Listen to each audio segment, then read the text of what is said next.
Howdy, middle-aged Dawless brethren.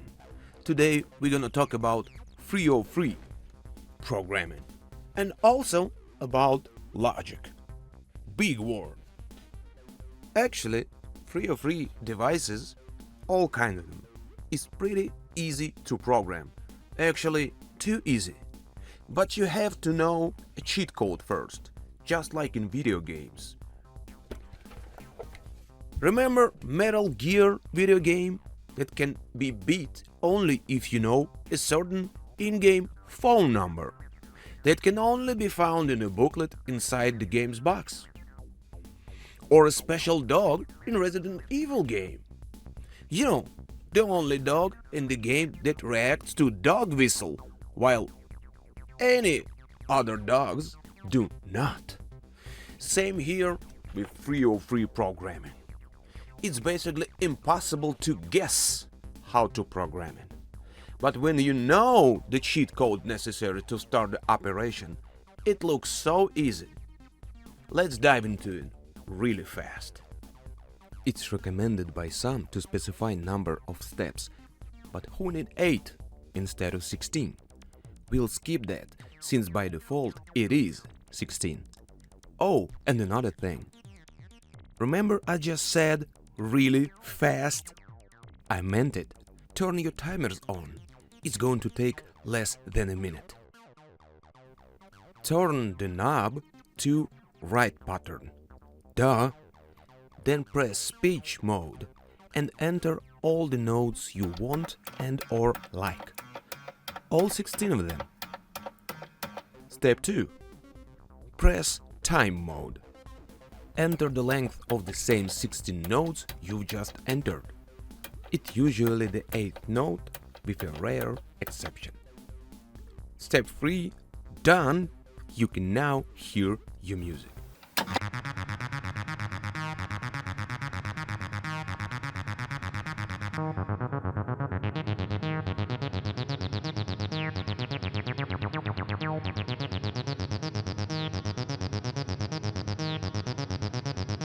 Now you tell me, was it hard?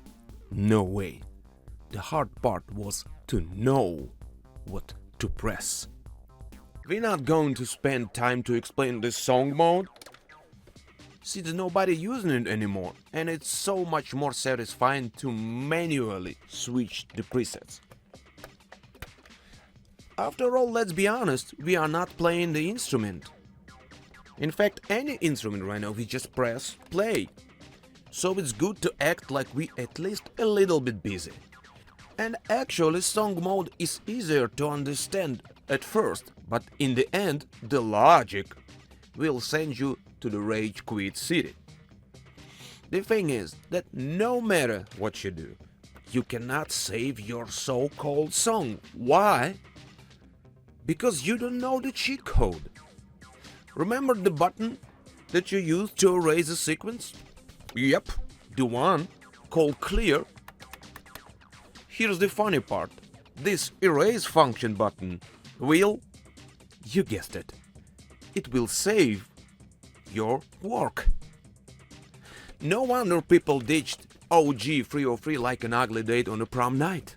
This logic seemed to F with you intentionally, act on purpose, and it's kinda infuriating. After all, we are here to make a simple 16-step fart sound, not to program ZX Spectrum's text editor, right?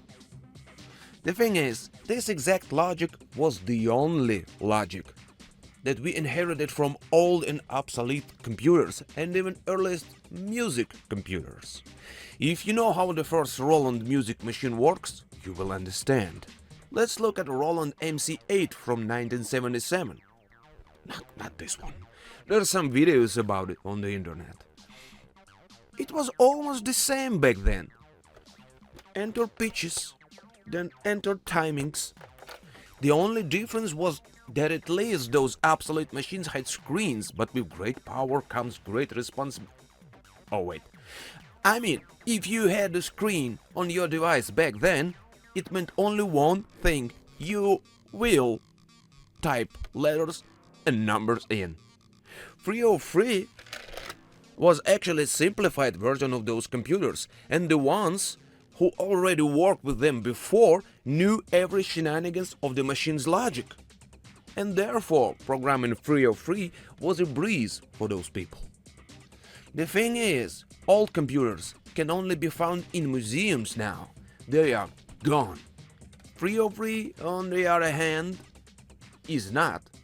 Thanks, Oli. And when free became popular again, literally nobody knew the way of the machine's logic anymore. Can you imagine a piece of music gear operated by MS-DOS? Yep, same here. Luckily, we all moved on. Free is not iconic anymore. Now it's dirt cheap and you can buy it everywhere. But why? Music gear evolved too much since then.